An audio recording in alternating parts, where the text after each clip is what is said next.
And if you've used the phrase, crazy busy to describe your day, your week, your month. I'm an emergency room doctor and crazy busy is a phrase you will never hear me use. And after today, I hope you'll stop using it too. Here's why you cannot afford to use crazy to describe your busy, because when we are in what I refer to as crazy busy mode, we are simply less capable of handling the busy. Here's what happens. Your stress hormones rise in say their here executive function in the prefrontal cortex declines. That means your memory, your judgment, your impulse control deteriorate, and the brain areas for anger and anxiety are activated. Do you feel that? Here's the thing, you can be as busy as an emergency department without feeling like you're crazy busy. How? By using the same tactics that we use. Our brain all process stress in similar fundamental ways, but how we react to it has been shown by research to be modifiable. Whether it's emergencies or just daily day in day out stress. Now, contrast crazy busy mode with how I think of us in the ER. Ready mode. Ready mode means, whatever comes in through those doors. Whether it's a multiple car pileup, or a patient having spasm while stuck in an elevator, or another patient with an item stuck where it shouldn't be. When you know you're dying to ask, even on those days when you would swear you were being punked. We're not afraid of it, because we know that whatever comes in through those double doors, that we can handle it. That we're ready. That's ready mode. We've trained for it, and you can too. Here's how. Step 1 to go from crazy mode to ready mode is to relentlessly triage in crazy mode. You're always busy, always stressed, because you're reacting to every challenge with the same response. Contrast that with ready mode, where we triage, which means we prioritize by degree of urgency.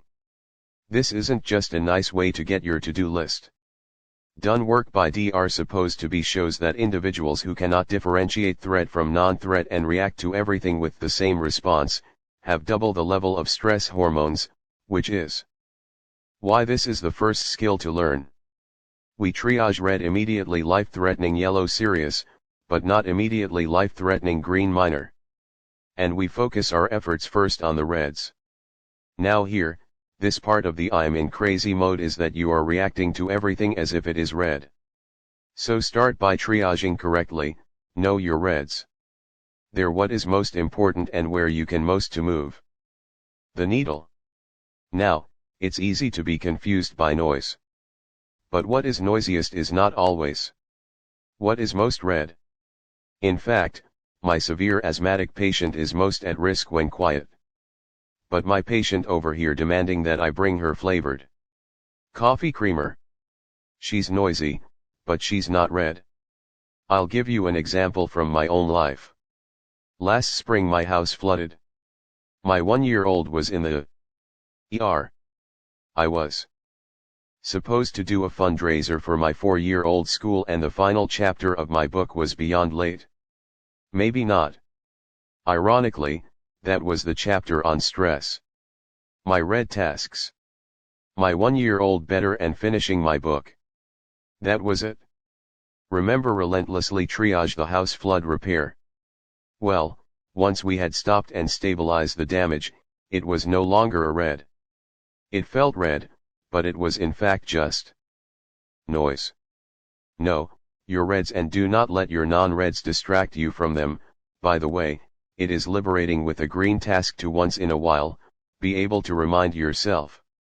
That's a green task, no one's gonna die. It's okay if it's not perfect. Now there's one last triage level that we use in the worst scenarios, and that is black.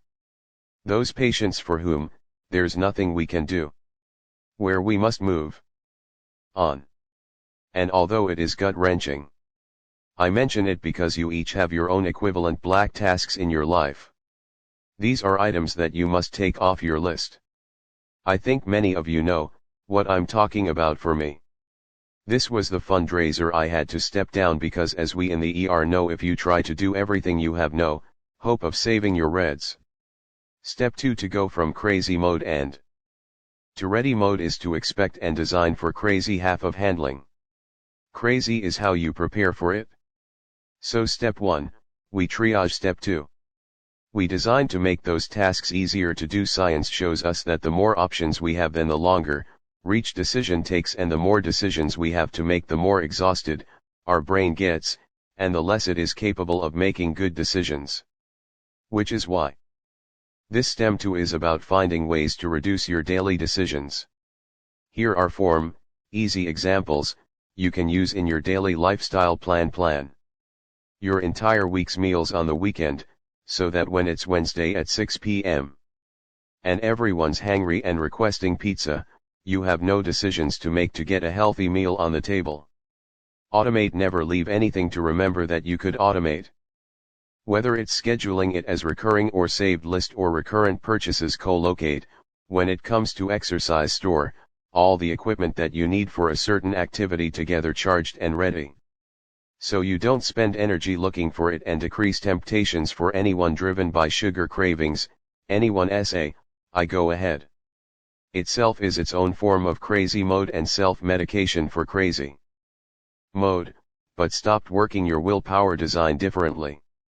If a food is out of immediate reach, such as you have to use a stool to reach it, even when it's chocolate. Study participants ate 70% less without thinking about it. I know, let that sit for a second. Design to make the choices you wish to make easier, which brings us to the third step to go from crazy mode to ready mode. And that is to get out of your head. Come with me. Different story. I'm working in a small satellite ER, when a woman comes in and labor. I realized that the cord is wrapped not once but twice around the baby's neck, and I'm the only doctor. I was scared, but I couldn't let it derail me, because you see, we all get nervous, we all get scared, but it's what you do next that matters. That first feeling isn't the problem. It can be an important sign. The problem comes, we let it derail us when that internal monologue starts and we catastrophize and we start to get that tunnel vision.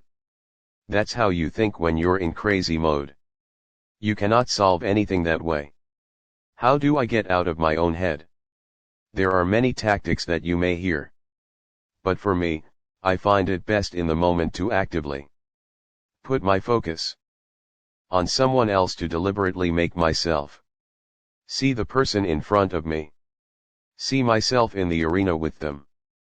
What do they need? What do they fear? And how can I help? This may sound like a lot of warm and fuzzy to you, but it's not.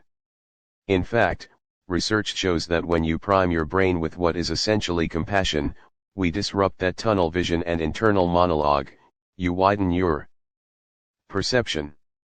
So your brain can actually take in broader information. So you see more possibilities.